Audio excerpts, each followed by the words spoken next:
Hello, everyone. My name is Ryan Cam, and I finally watched Trainspotting. This was directed by Danny Boyle, who would go on to direct movies such as 127 Hours, 27 Days Later, and will go on to win an Oscar for Slumdog Millionaire.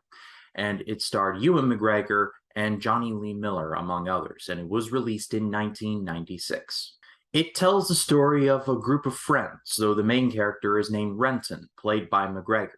He and his friends are, well, hopelessly addicted to heroin. They call it smack in this universe, but they are pretty much, for all intents and purposes, well, smackheads. However, Renton has felt the need to finally rid himself of this addiction and try and lead some form of a normal life. And the movie, over the course of about 90 minutes, chronicles Renton's various attempts to get clean only to revert back and vice versa. I don't really know exactly why I've always wanted to watch this movie, especially recently. I think it was me watching the Obi-Wan Kenobi show on Disney Plus and thinking to myself, man, Ewan McGregor is so awesome. And then just looking up his IMDb and seeing Trainspotting on there. I guess if I had to venture a guess, just me loving the Obi-Wan Kenobi performance by Ewan McGregor, that combined with 27 Days Later, which is a movie I'm slowly growing more appreciation of, it was just a combination of multiple factors. But I have finally watched the movie, and I was not prepared. Let me just get out in front of it in saying that this movie is fantastic. However, it's also one of the most distressing movies I think that I have ever seen. It's ironic that earlier this year I covered a movie about, well, heroin, Requiem for a Dream, and also covered Trainspotting. Yes, the moral of the story, that combined with Jane in Breaking Bad, heroin is just a terrible thing and should have never been invented. First of all, like I said, Ewan McGregor is in the movie, and he was my favorite part. I might be a bit biased as someone who grew up watching him in the Star Wars prequels, but he has my favorite arc of the entire movie, and he is the heart and soul. In my research, I found that McGregor actually met with recovering heroin addicts to see what they were like and what the effects were. He was even taught how to make heroin and nearly injected some into his system to just see what it was like. He was talked out of it, but wow, this dude nearly injected himself with an addictive drug for this role. I got to admire the commitment. But over the course of 90 minutes, Renton is continually like saying, all right, this is the day. This is the day where I finally get myself on the straight and narrow. But the movie does a good job of showing that that's not exactly the easiest thing in the world to do, because willpower is one thing. However, it's another thing considering the environment. And I guess this is as good a place as any to talk about the environment and the production of the movie, because wow, I am just lost for words. I think that this is straight up one of the dirtiest movies that I have ever seen. There is a scene where Renton has taken, I want to say, I think they're stool softeners. It's one of those drugs that makes you go number two, and he has to find a toilet urgently. And so he goes into, I want to say, is a convenience store, and it is literal, and the bathroom that's in this store is literally called the worst toilet in Scotland, and it lives up to its reputation. This bathroom is just disgusting. Just for some perspective, I worked at my local movie theater for about 3.5 years. I've cleaned a couple bathrooms in my day. They were the Ritz-Carlton compared to this bathroom, and just the toilet seat was broken.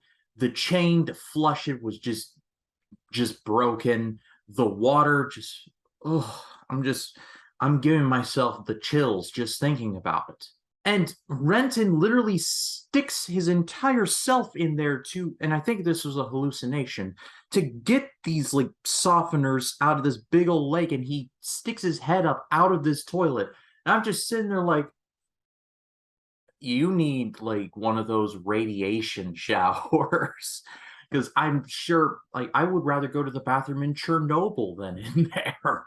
And like I said, there are definitely some stuff especially in the production that makes this very distressing and disturbing. But I'll cross that bridge in just a second because the rest of the cast does deserve some praise, including Johnny Lee Miller as Sick Boy.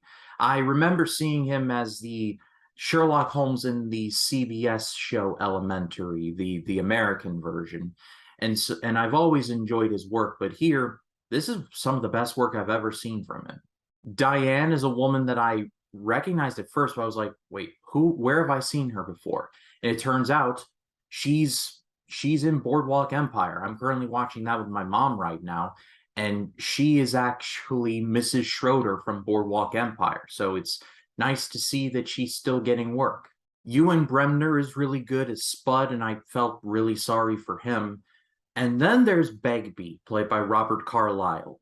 This performance is really good because I could not stand this dude. Like I just despised him the whole way through. And this is not to say that I hate Robert Carlyle. He did a really good job. He did such a good job that he made me despise Begbie with every fiber of my being. And I guess this is as good a place as any to talk about other elements of the production, which just, like I said, just completely just distressed me and just stressed me out.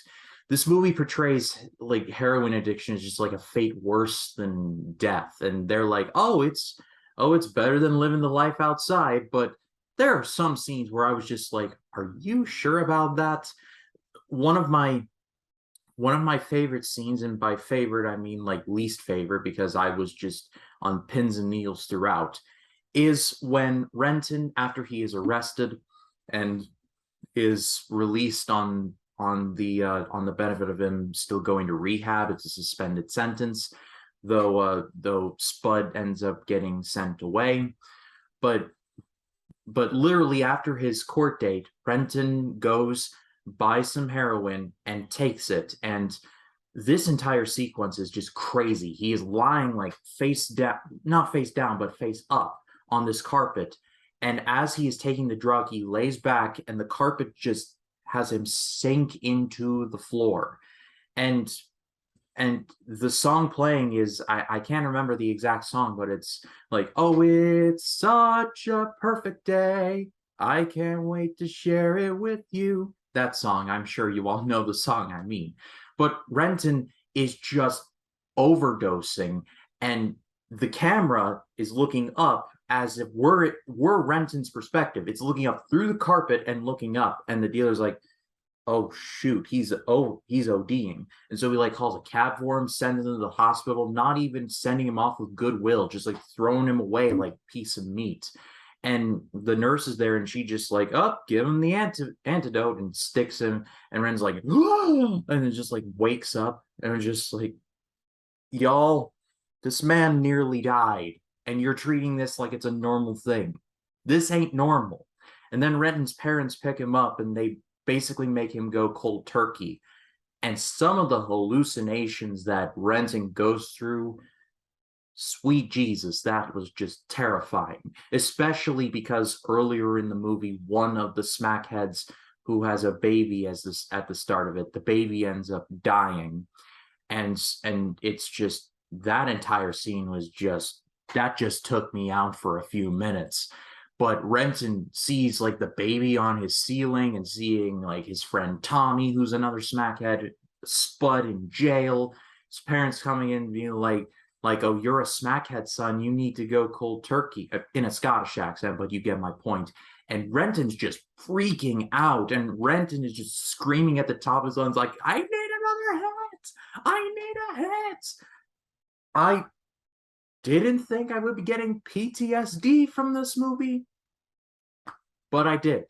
This movie also has one of my favorite, it's slowly becoming one of my favorite movie endings of all time. I won't spoil it in case you all haven't seen it, but it's one of the most optimistic endings that I've personally seen in a while because you're cheering for Renton throughout, and he does a thing where, on the face of it, it's a pretty bad thing. But considering everything that's led up to it, including his friends and even his parents to a certain extent being bad influences, it's probably the best ending you could ever ask for. And I won't spoil it in case you all haven't seen it, but see it if you can. Trainspotting is absolutely amazing. I do not recommend this for the faint of heart. It is, like I said, it is quite disturbing. However, it's incredibly well acted. It's beautifully shot for a movie that looks to be on a pretty small budget. They made Scotland look, they made the Scottish mountains look beautiful, but there are certain scenes where I was just grossed out. Like just the bathroom and just these common areas are just like, oh, it's just terrifying stuff. I mean, Ewan McGregor became a star after this movie, and he would go on to get even bigger fame with the Star Wars prequels. But this is the movie where he really showed that this dude is like I'm here to stay, and it's fantastic. Seek this movie out if you have not. I'm not sure where it is on streaming, but if you can find it, watch it. Well, what did you all think of Trainspotting if you have seen it? Leave your thoughts in the comments. I'd love to read what you have to say about it. And next week, as I'm winding down these videos to prepare for Scary Mania, I'm going to be talking about one of the few Quentin Tarantino movies I've actually never seen. It's 1997's Jackie Brown. But if you like this video, please be sure to leave a like, comment your thoughts down below. And if you like this video and you want to see more like it, hit the subscribe button and click the bell to allow notifications. That way, when a new video drops, you'll be the first to know about it. My name is Ryan Cam, and I'll see you in the next one.